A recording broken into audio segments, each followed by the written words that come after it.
Did you know that almost all the ways we think today, from science, logic, to morals, started from one person who lived 2,000 years ago?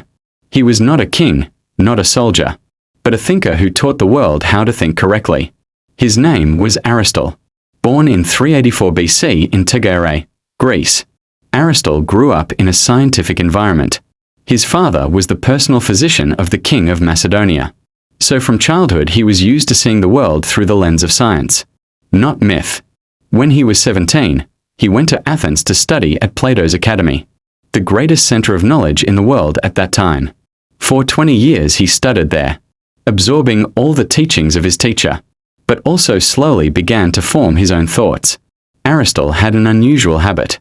He did not believe in theories that could not be proven.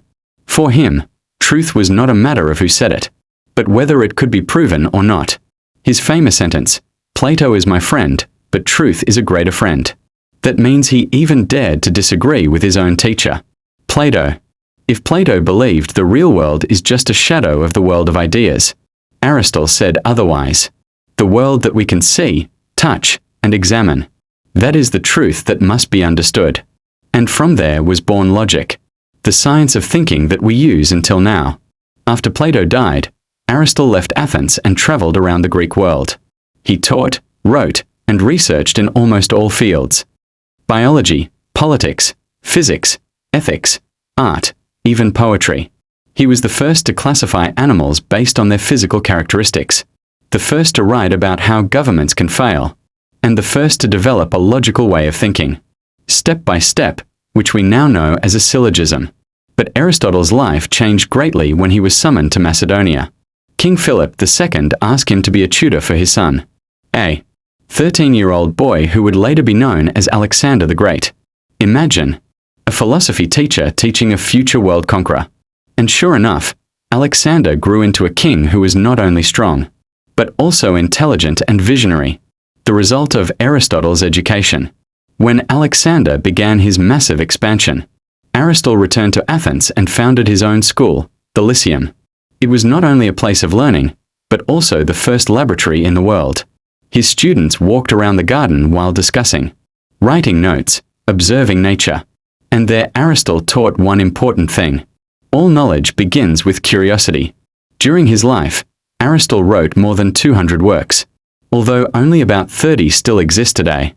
But from these writings, the basis of all modern sciences was born: biology, logic, politics, economics, physics, psychology, even ethics. He also talks about how to live a good human life. Happiness is not from wealth or power, but from achieving your full potential as a human being. That is what he called eudaimonia, living with virtue, thinking clearly, and acting in balance. Unfortunately, after Alexander died, the political situation in Greece was chaotic. Aristotle was accused of disrespecting the gods. He knew what the consequences would be because 100 years earlier, Socrates was assassinated on the same charge.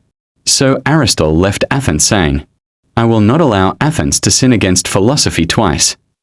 Shortly after, he died in exile at the age of 62. But his legacy did not die. From Aristotle's thoughts was born the modern scientific way of thinking.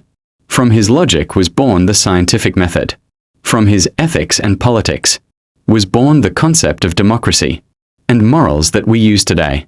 Aristotle was not just a philosopher. He is the foundation of modern human thinking. He taught us that truth does not belong to anyone but the result of continuous search.